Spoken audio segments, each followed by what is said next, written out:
Buenas noches, América. El Banco Central de Chile acaba de publicar su último informe de política monetaria. En uno de sus capítulos, el organismo evalúa el impacto que tiene en la economía chilena la llegada masiva de inmigrantes, particularmente venezolanos. Entre finales de 2014 y diciembre del año pasado, según cifras oficiales, la población inmigrante en Chile aumentó de las 490.000 personas a más de 1.200.000, lo que implicó un aumento del 4,3% de la población del país y casi un 6,5% de su fuerza laboral. El organismo monetario asegura que los migrantes tienen un efecto positivo en la economía y lo evidencia con un incremento de la estimación del Producto Interno Bruto potencial del 3,4% hasta el 2021, un 25% más en la previsión.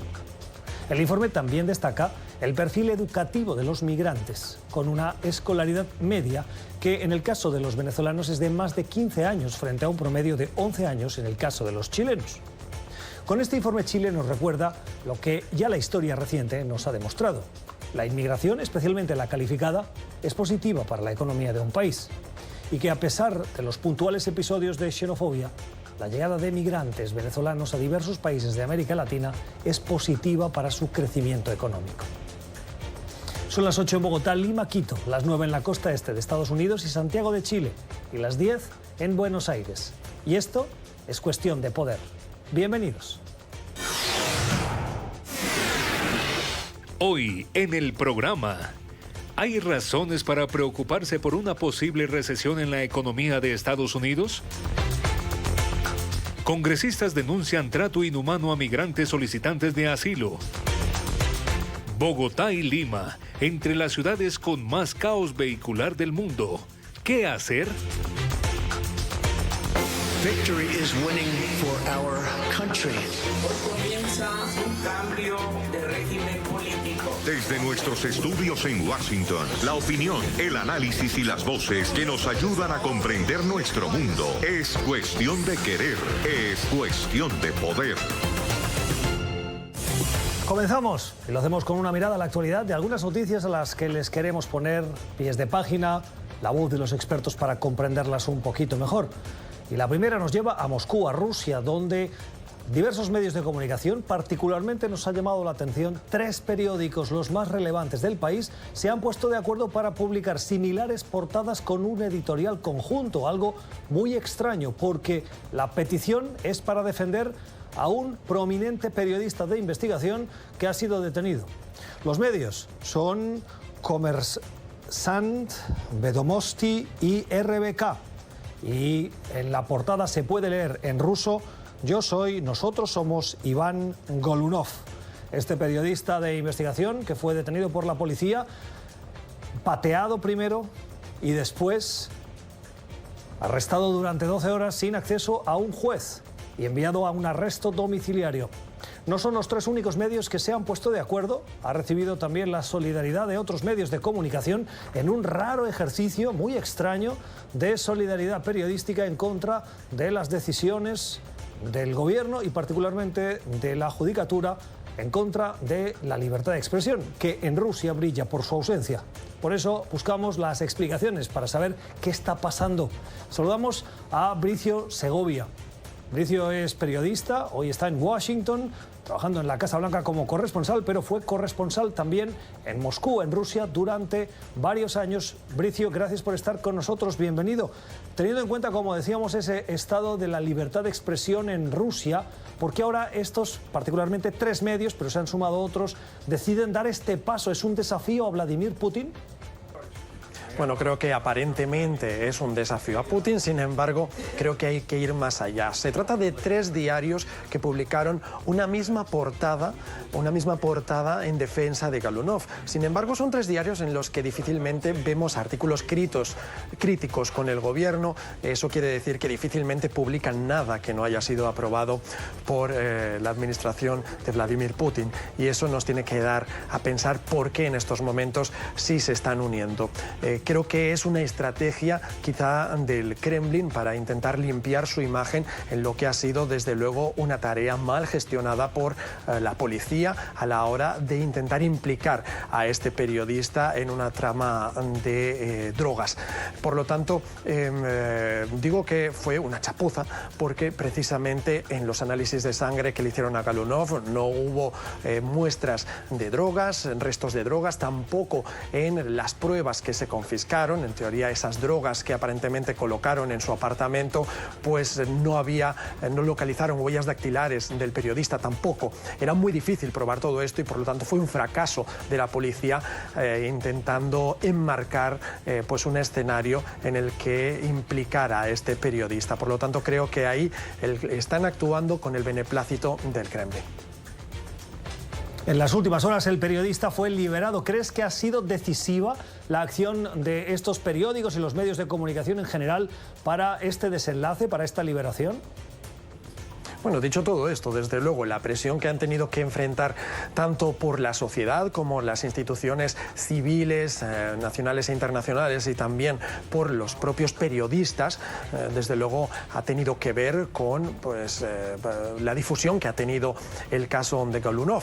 Ahora bien, como digo, creo que no debe sorprendernos o no debemos hacernos ilusiones de que las cosas van a cambiar en Rusia. La gran diferencia entre el caso de Golunov y los casos anteriores, en el que aparentemente el Estado estaba vinculado en los casos de periodistas que habían sido pues incriminados en algún tipo de delito. Bien, es que anteriormente veíamos que eran asesinados directamente. En el caso de Golunov vemos que no ha sido asesinado, sin embargo ha sido una operación totalmente pues fracasada a la hora de ejecutarla por las autoridades. Y no olvidemos que incluso el ministro del Interior ha ordenado la destitución de 2 altos cargos de la policía. Por lo tanto, esta coordinación que vemos desde el Ejecutivo como la que vemos por parte sobre todo de estos 3 grandes periódicos, pues, yo creo que hay que analizarla con lupa y ser un tanto sospechosos. Tras lo sucedido, tenemos que esperar represalias contra los medios de comunicación particularmente, pero en general contra esa débil libertad de expresión que hoy tiene Rusia.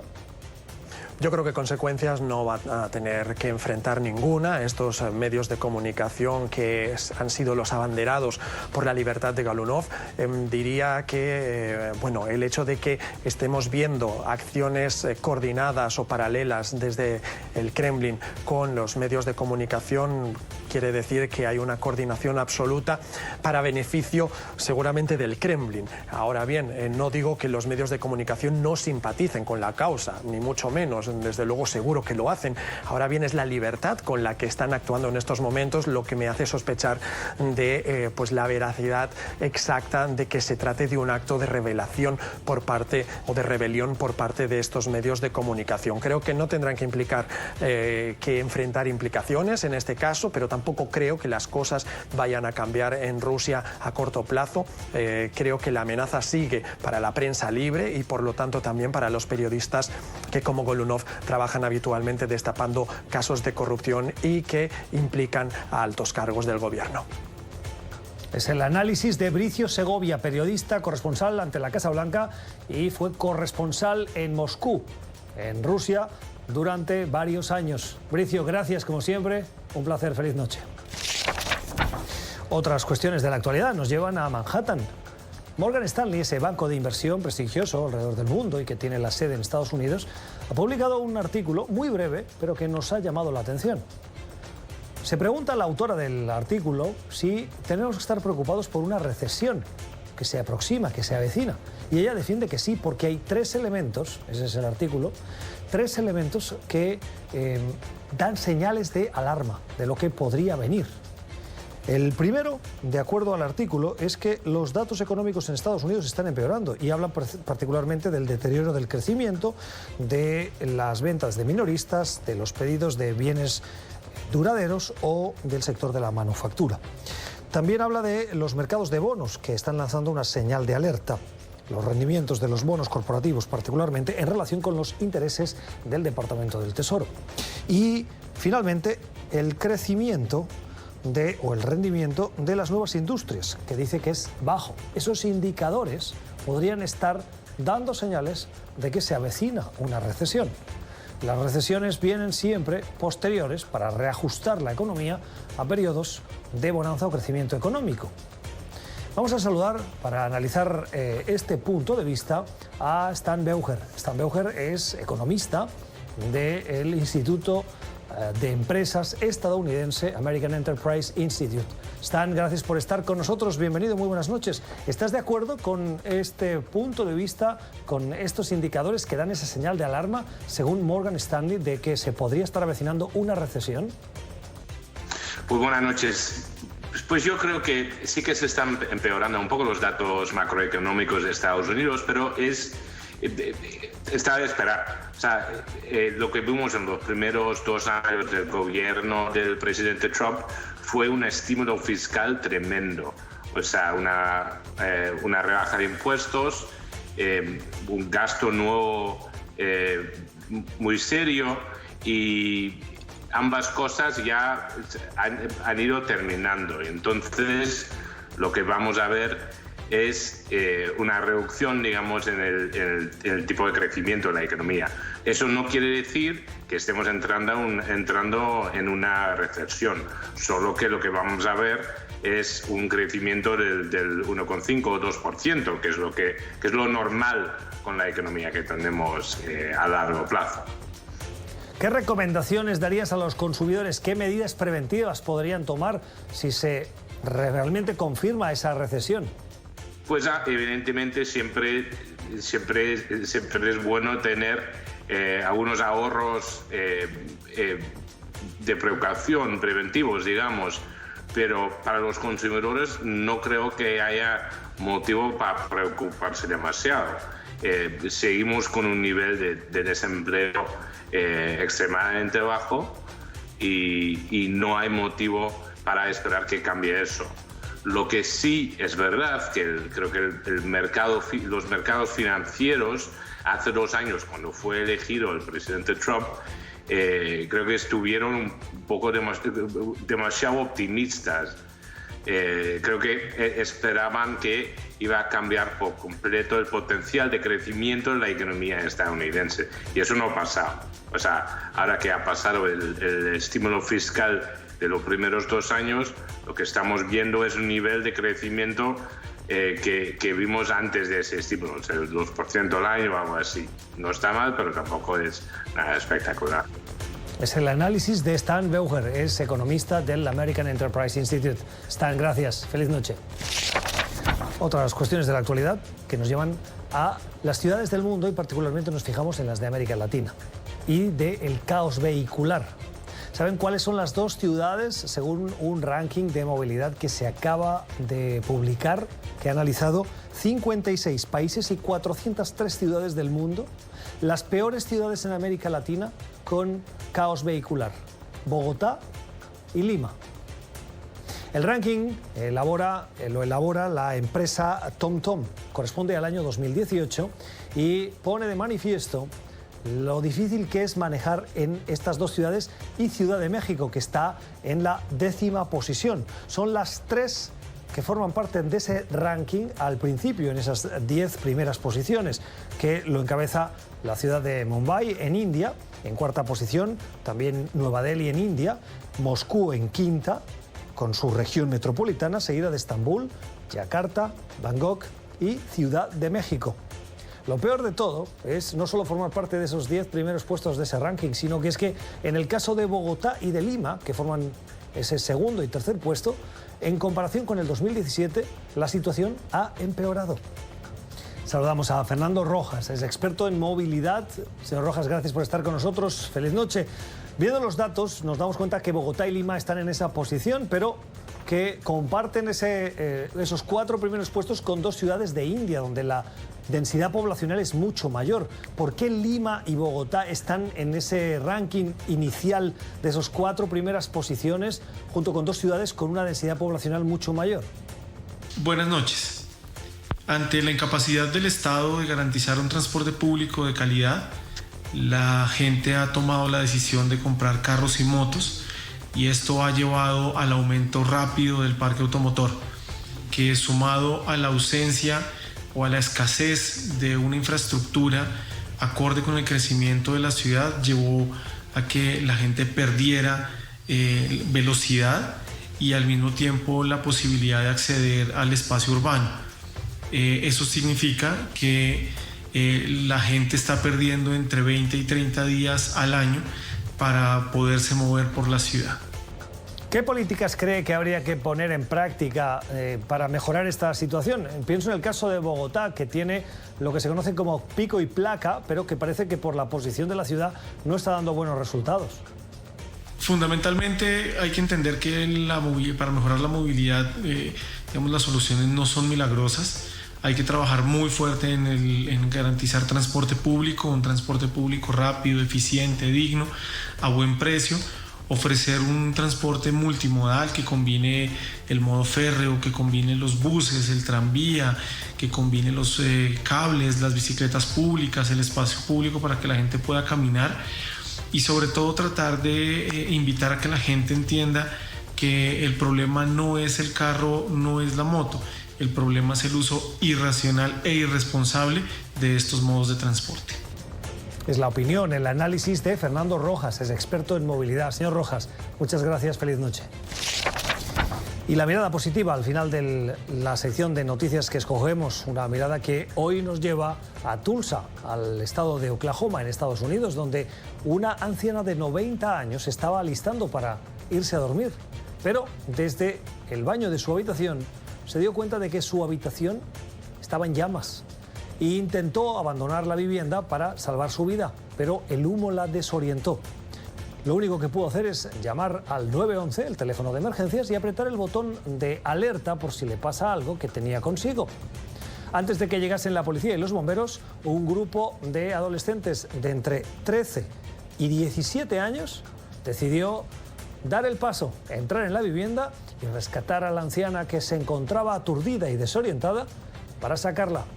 La buena noticia es que las autoridades llegaron a tiempo para apagar las llamas y además de que los jóvenes les salvaron la vida, las autoridades y los bomberos particularmente les salvaron la casa. Un final feliz para lo que podía haber sido una tragedia. Ya regresamos.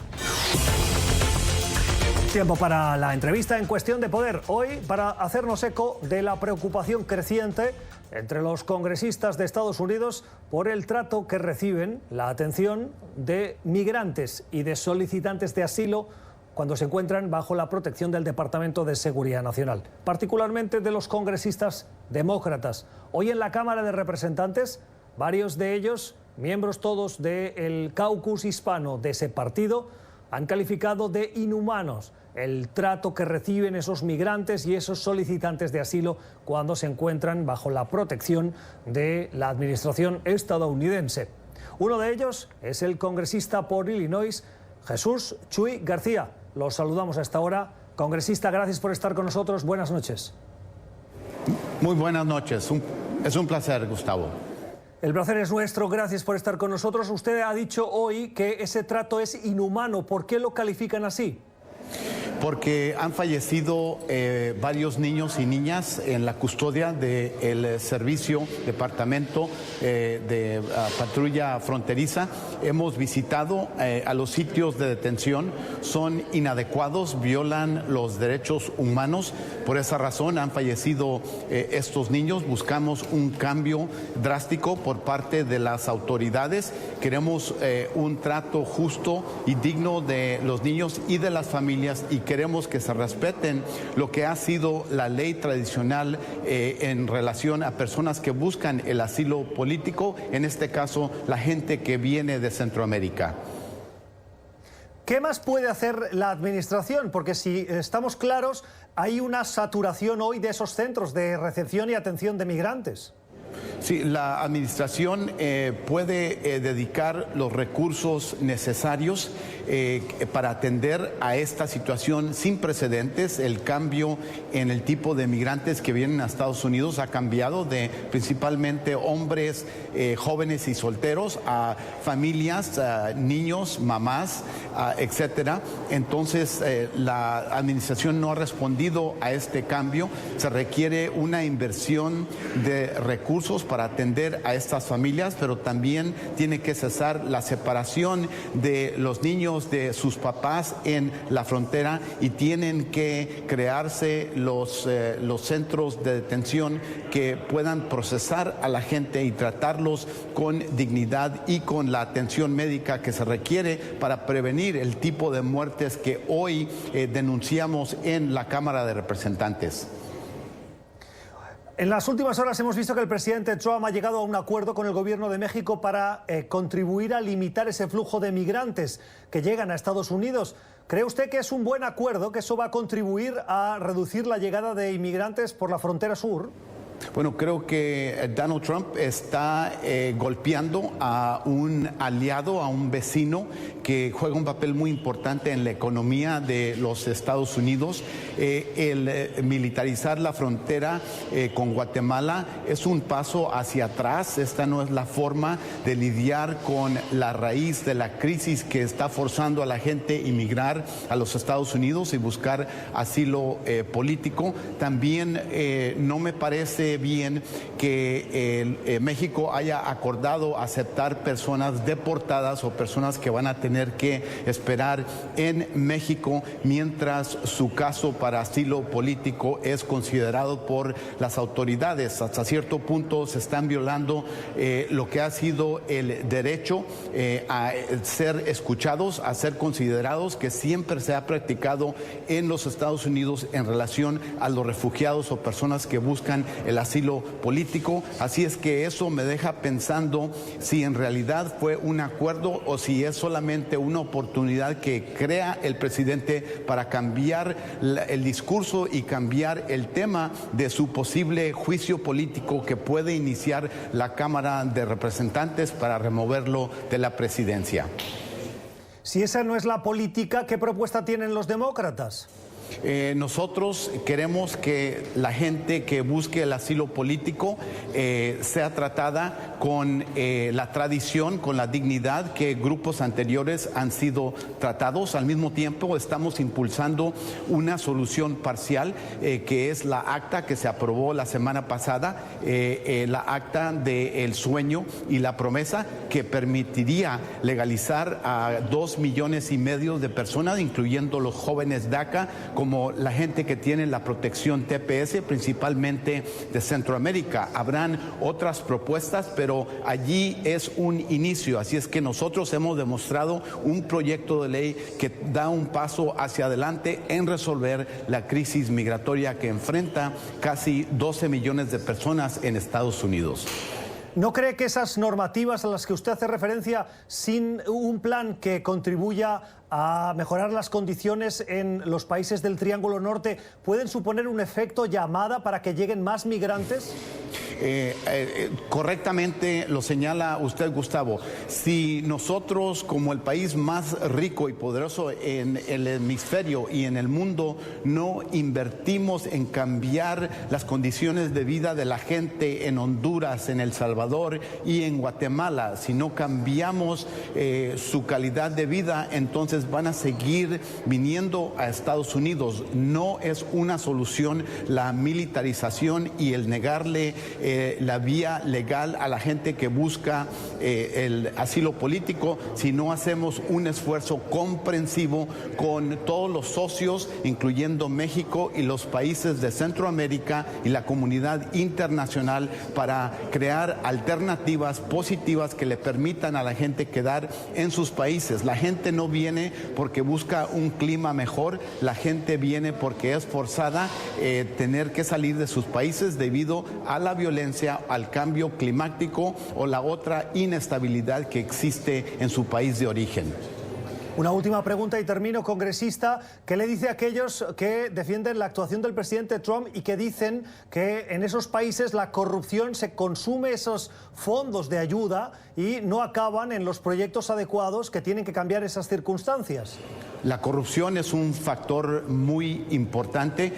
Creo yo que hay nueva esperanza. Por ejemplo, el nuevo gobierno de El Salvador tiene un presidente que fue electo con un programa programa reformista. Tenemos que invertir en esos países, exigir que haya un rendimiento de cuentas, atacar a las raíces de la corrupción, donde no pueda haber actores que están en colusión con el tráfico de drogas, con otras actividades ilícitas, pero tiene que ser un plan comprensivo para cambiar el carácter de las sociedades en Centroamérica, pero a su raíz tiene que estar el desarrollo económico que provea un nivel de vida adecuado para toda la gente común y trabajadora en esos países que ahora están expulsando a su gente a Estados Unidos. Es la voz del congresista Jesús Chuy García, de Illinois, demócrata, que forma parte del caucus hispano y que hoy ha elevado su voz para denunciar las condiciones de los migrantes bajo la autoridad de Estados Unidos. Congresista, gracias por su tiempo. Feliz noche. Gracias a usted. Buenas noches. La voz de los protagonistas en cuestión de poder, los legisladores demócratas que muestran su preocupación hoy en la Cámara de Representantes por esa situación por la que atraviesan los miles de migrantes que llegan a Estados Unidos buscando un futuro mejor. Vamos a la pausa. Al regreso, nuestro debate. Ya volvemos. Tiempo para el análisis, para el debate en cuestión de poder. Esta noche con las opiniones de quienes ya nos acompañan en este estudio, aquí en la capital estadounidense, con Yali Núñez, que es la directora de medios hispanos del Comité Nacional Republicano. Además es comunicadora. Yali, buenas noches, ¿cómo estás? Un placer estar acá contigo. Gracias por acompañarnos. Y también nos acompaña Patricia Sosa. La señora Sosa es analista político, es abogada experta en cuestiones de América Latina. Patricia, ¿cómo estás? Muy buenas noches. Muy buenas noches. Gracias por acompañarnos también. Muchas cuestiones sobre la mesa, cuestiones de la actualidad que nos llevan al presidente Donald Trump. Hoy ha estado en Iowa, un estado clave en esa carrera presidencial. Ha coincidido, no físicamente, pero sí en el estado físicamente, no en la misma habitación, pero sí en dos ciudades del mismo estado, con el que es el gran favorito, al menos dicen las encuestas, de los demócratas, Joe Biden. En ese rifirrafe que ya mantienen ambos, Joe Biden y Donald Trump, se han citado mutuamente. Biden más de 70 veces en el último discurso, y así lo reporta la prensa, como buscando el enfrentamiento cuerpo a cuerpo, y el presidente Donald Trump haciendo mofa, si se puede decir así, de esa obsesión, pues así lo podemos leer, que cree Donald Trump que tiene Joe Biden de él, en esa carrera por Iowa, y las perspectivas cuando hay 20 candidatos, pero que al frente de esa carrera de los demócratas ya se está posicionando Biden. ¿Qué opciones tiene? Bueno, Iowa es un estado muy importante por varias razones. Obviamente determina y ha sido líder en ayudar a los candidatos a mantener, en el caso de Biden, la delantera. Y hay un segundo punto importante de Iowa, que es un estado donde hay muchos votantes que originalmente votaron por Obama, en el 16 votaron por Trump, pero es en el estado donde más estos votantes por Trump cuestionan a Trump. Y hay un gran porcentaje que están ya reportando que no van a votar por Trump, así que hay una gran oportunidad para los demócratas y esa es la oportunidad que Biden está tratando de tomar ventaja. Y que hoy también parece que está intentando recuperar el presidente Trump, porque se ha ido a Iowa a decirles que él está por la defensa del etanol, que es una de las cosas que más preocupa en ese estado, que es un productor de grano de maíz, de trigo, y que lo que se produce con ese maíz, ese etanol, que da sustento a esos productores. Totalmente, un estado sumamente importante y un estado que se va a ver afectado si los demócratas no se apuran y ratifican el USMCA, un tratado de libre comercio muy importante para estados como Iowa precisamente. Entonces esperemos ver el apoyo para el presidente Trump. Él está haciendo su trabajo, ya está empezando a dar lucha en los estados necesarios. Entonces yo creo que Joe Biden va a tener que subir la parada, por decirlo de alguna manera, si quiere igualar el trabajo que está haciendo el presidente Trump. Pero usted se refiere al Tratado de Libre Comercio, pero si le pregunto por los aranceles, los agricultores de Iowa no deben estar muy satisfechos, porque esos aranceles a China, por ejemplo, no están beneficiando a los productores de maíz. Bueno, lo que pasa con China es que ya hemos visto la política exterior que maneja el presidente, es una política de mano dura, una política que eventualmente, y lo estamos viendo ahora con lo que pasó con los aranceles de México, que reporta beneficios al final del día. Y lo que estamos viendo con China es que el robo de propiedad intelectual, la manera en que que se está proyectando China cuando se reúne con Rusia en los Estados Unidos en una cumbre o en una convención no es la manera en que deberían estar haciendo las cosas, y es por esto que hay que tener mano dura con los aranceles con China.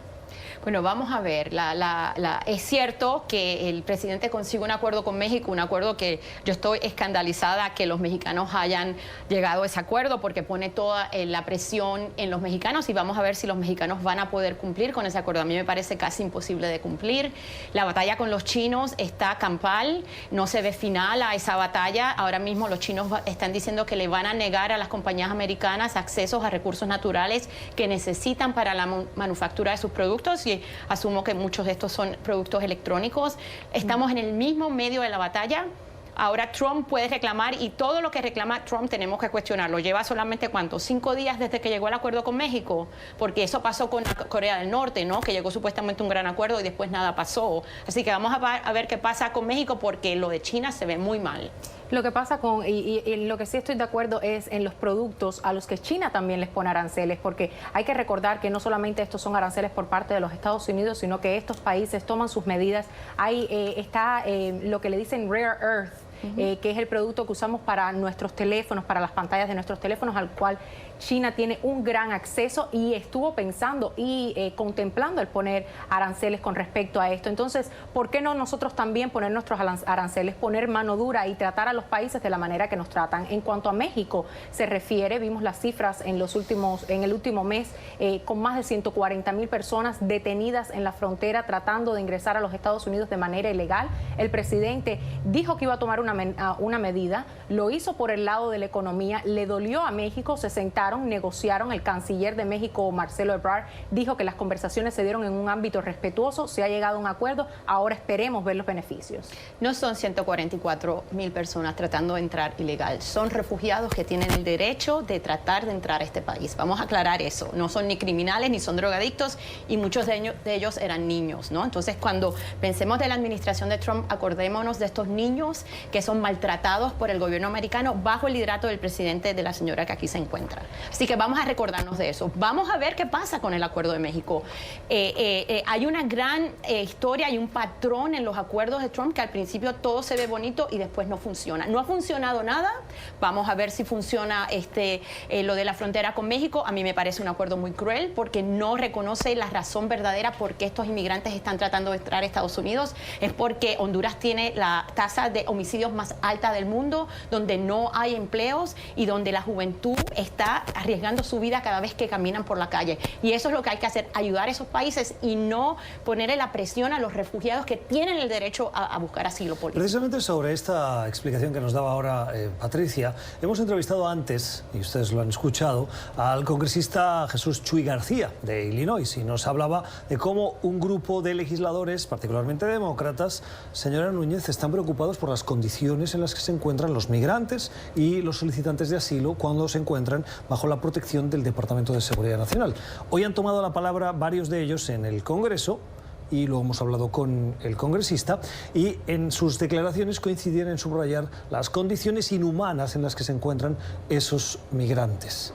¿Puede mejorar la administración esa atención a esos migrantes? En esta audiencia que vimos hoy del secretario McAleenan, se expresó una preocupación por parte de diferentes senadores, y también el secretario mencionó que se pidieron los recursos porque la situación es precaria para muchas de las personas que entran, porque el sistema ya está tan abrumado, está tan quebrantado, no tenemos los recursos necesarios, están teniendo que hacer alocación de dinero de otros sectores, ya sea del sector educativo, de la salud. Eso es dinero que sale de otros sectores de nuestro país, de nuestra economía, para destinar a nuestro sistema migratorio, en el cual en estos momentos estamos viendo unos números sin precedentes. Un 15%, se explicó en esta audiencia, de los niños que están llegando no están relacionados con las familias con las que están entrando, y estas personas lo han dicho por lo claro. Esto es algo que hay que destacar. Esta crisis es una crisis humanitaria, tenemos que tenerlo en cuenta. Sabemos las dificultades que pasan las personas en Latinoamérica, nadie está en oblivion a eso,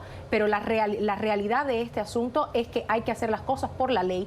Todas esas personas sí tienen el derecho de llegar a un puerto de entrada y pedir un refugio o un asilo, pero no todas estas personas tienen el derecho, ni los Estados Unidos le va a otorgar ese asilo, por la simple razón de que no todos califican. Un asilo es por razones políticas, por razones religiosas, pero no todas las personas que están viniendo en esas caravanas tienen el derecho a ese asilo. Yo quiero hacer solo un matiz para la información de la audiencia. Dice la señora Núñez que son datos sin precedentes. Tiene razón, si nos fijamos en los últimos 10 años, desde el final de la era Bush y sobre todo la presidencia de Obama, no se habían visto los datos que estamos viendo ahora. En la presidencia de Bush, esos datos sí eran superiores a los que se están viendo ahora. Es decir, no tiene precedentes en la última década, para que nos hagamos una perspectiva. Bueno, ellos quieren tener una política exterior en la cual la crueldad de los niños hacia los niños que ellos están teniendo, le han quitado todos los deportes, le han quitado todas las clases, los tienen encerrados casi como perros, para que ese mensaje llegue a los padres y llegue a la gente en Honduras, en Guatemala, en El Salvador, de donde vengan, y no envíen a esos niños a la frontera. Como si el mensaje llegara y como si fuera algo malvado, el desear mejor vida para tus hijos. Así que me da vergüenza como ciudadana americana que mi gobierno trate a niños, sean acompañados por adultos que sean relacionados con ellos o no, como si fueran animales. Y esa es la manera que están tratando a estos niños en esos refugios en la frontera. Yo creo que es muy importante destacar que las condiciones en las que se mantengan a los niños tienen que ser excelentes, y eso es algo que tenemos que exigir como estadounidenses. Eso yo nunca justificaría que un niño estuviera en una condición inhumana. Queremos buscar todos los recursos. El presidente ha destinado ahora 2.8 mil millones para los centros que tienen menores que llegaron no acompañados. Esperemos que esto subsane un poco la situación, porque realmente los fondos que se pidieron por parte de CBP, de HHS, que son los centros que se encargan de estos migrantes que llegan, no tenían los suficientes fondos. Se hicieron los pedidos. El Congreso también tiene una responsabilidad, como ha dicho hoy el secretario, y tiene la responsabilidad de pasar una reforma que ayude a que este problema llegue a su fin.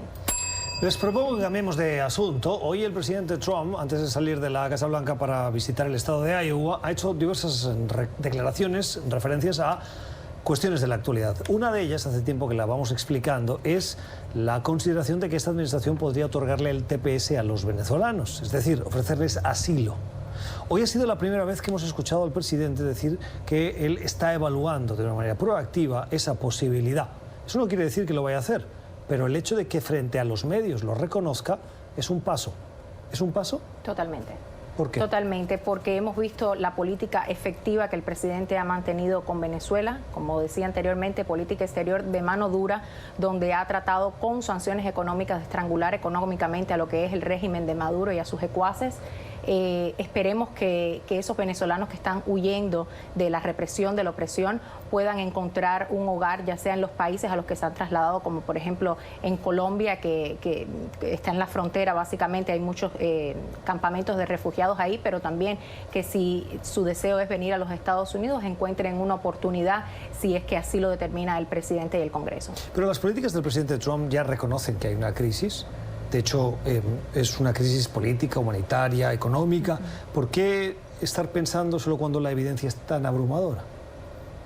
Bueno, la realidad de lo que está sucediendo con la política de Venezuela es que hay que tomarlo paso por paso, porque estamos viendo que se está desenvolviendo lo que es el sector que maneja el presidente interino Juan Guaidó, y las medidas que ellos están tomando para que esta crisis de inmigración o migratoria que está tomando lugar en Venezuela se rebaje, Maduro salga del poder y todos puedan permanecer en su país. Nadie en realidad le gusta salirse de su país si las circunstancias no lo ameritan. Entonces, si la situación se soluciona, esperemos que no sea necesario. Es por eso la evaluación. Sí, bueno, no creo que haya falta de ninguna evaluación. El TPS fue creado exactamente para este tipo de situación. Obviamente tenemos a personas dentro de la Casa Blanca que se sienten fuertemente en contra de los inmigrantes, y esto obviamente acaban de quitarle el TPS a los hondureños, acaban de quitarle el TPS a los salvadoreños, a los haitianos. Entonces, obviamente, la idea de ahora dárselo a los venezolanos, asumo que para algunos de ellos no es algo fácil, porque si fuera fácil, ya lo hubieran hecho. de nuevo, espero que lo hagan. Yo apoyaría al presidente porque es mi presidente. Si lo hace, creo que se lo ameritan. Es la razón principal por la cual el TPS existe. Y la situación de Venezuela es horrible. Nadie debe estar forzado a regresar a ese país. Señor Sosa, usted es abogada, experta en cuestiones de América Latina. Un TPS per se, por definición, es temporal. El de los salvadoreños, no sé cuántos años tiene, pero se remonta a más de una década. ¿Hasta cuándo tiene que durar un TPS? Es decir, los que le dan la razón al presidente Trump diciéndoles, oiga, es que el camino no es el TPS porque esto es algo temporal que vamos renovando, pero no estamos abordando la situación como debemos hacerlo, porque ningún presidente lo ha querido hacer porque lo fácil es renovarlo. ¿No tiene crédito el presidente en ese sentido de querer cambiar una cosa que estaba pensada para que fuera temporal y que el Congreso busque una solución más duradera, más estable? Bueno, todo el mundo está de acuerdo contigo que lo que hace falta es una verdadera reforma migratoria. Eso nadie está en contra de eso. Y que si tuviéramos un gobierno un poco más coherente, sí lo podríamos hacer. Pero lo que pasó es que no había alternativas para poder darle un estatus legal a estos individuos. Pero tú sí puedes argumentar claramente que a lo mejor el TPS que se le dio a los salvadoreños por 14 años, 16 años, fue muchos años, no era realmente el remedio adecuado. Obviamente mira lo que está pasando ahora, que van a tener que volver luego de pasar décadas en este país, ¿no? Familias, trabajos, hijos, ¿no? Una cosa cruel. Porque no hemos podido tener una reforma inmigratoria. Claro. Pero para Venezuela, definitivamente los venezolanos se lo merecen en este momento. Y esto se remonta no solo a esta presidencia, que tiene 2 años, sino a la anterior y a la anterior. Y la responsabilidad probablemente está en las dos cámaras del Congreso, que tienen que ponerse de acuerdo y que, dado el nivel de polarización, señora Núñez, creo que es algo bastante lógico. Difícil, aunque lógico, pero hoy difícil de que esto parezca que pueda pasar. Una reforma migratoria con el concurso de los dos partidos en las dos cámaras. Bueno, los republicanos hemos tratado de sentarnos a la mesa con los demócratas en reiteradas ocasiones y cada vez que ellos vienen a la mesa, con lo que vienen es con protestas, con quejas, no vemos las soluciones. Hemos ofrecido un sistema migratorio basado en el mérito, hemos ofrecido una solución con un camino de 12 años a la ciudadanía para los recipientes de DACA, hemos ofrecido TPS, no están contentos con nada, pero no traen absolutamente nada a la mesa. Entonces, ofrezcan una solución. ¿Cuál es la solución que ellos quieren? Fronteras abiertas. Eso no se puede en este país. Cuando tú tienes un racista asesorando al presidente de los Estados Unidos, como es Stephen Miller, que lo que quiere es realmente excluir a toda persona de color y latinoamericano, es muy difícil negociar. Y estoy en desacuerdo, tengo evidencia opuesta a tu interpretación de los sucesos, donde los demócratas sí llegaron a acuerdo con el presidente, salieron de la Casa Blanca, hicieron una conferencia de prensa, pensaban que tenían un acuerdo y luego, cuando llegaba el momento de cerrar el acuerdo se derrumbó. Se derrumbó varias veces para los DACA porque el presidente corrió una campaña presidencial en 2016 hablando positivamente de los Dreamers, diciendo que él creía en ellos y que los iba a proteger. Y en el momento de la verdad, camino de 12 años a la ciudadanía. No le han dado a lo que necesitan, una verdadera solución para el problema. Lo que pasa es que aquí yo vuelvo a hacer de periodista y les digo, cuando el presidente Trump tenía mayoría en las dos cámaras, tampoco se puso sobre la mesa una reforma migratoria. Cuando el presidente tenía mayoría en las dos cámaras en su primera presidencia, tampoco lo hicieron. Yo entiendo que ustedes defiendan posiciones demócratas y republicanas, pero es que dentro de los partidos a veces creo que tampoco hay mucha voluntad. ¿O es que me equivoco? Bueno, como te digo, nosotros nos hemos sentado, nosotros hemos traído propuestas a la mesa. Yo creo que sí es el momento clave para llegar a un acuerdo. Tienen que ambos partidos sentarse, ambos partidos llegar a un punto neutral y realmente por parte de nosotros está la voluntad, está la fe y tenemos las pruebas de eso. El país está dividido, esa es la diferencia. El país está dividido y eso se refleja en las posiciones de los partidos. Lamentablemente no más dividido que el Partido Demócrata. Aquí queda este debate, este punto de vistas encontrados. Hoy con Yali Núñez y con Patricia Sosa. Gracias por la civilidad de su debate. Vamos a la pausa y regresamos con nuestra propuesta cultural. Vamos a las redes sociales. Y hoy nos fijamos en estas redes sociales en uno de los principales problemas que muchos latinoamericanos sufren cada día, y es el caos vehicular. La congestión en las grandes ciudades donde muchos de ustedes viven. Ese ranking del que hoy nos hemos hecho eco y que nos lleva a recoger algunas de las opiniones que hemos encontrado en Twitter. Vean. Felicitaciones a Peñalosa por ese nuevo éxito de su incomprendida administración. Bogotá, la segunda ciudad del mundo con el peor tráfico.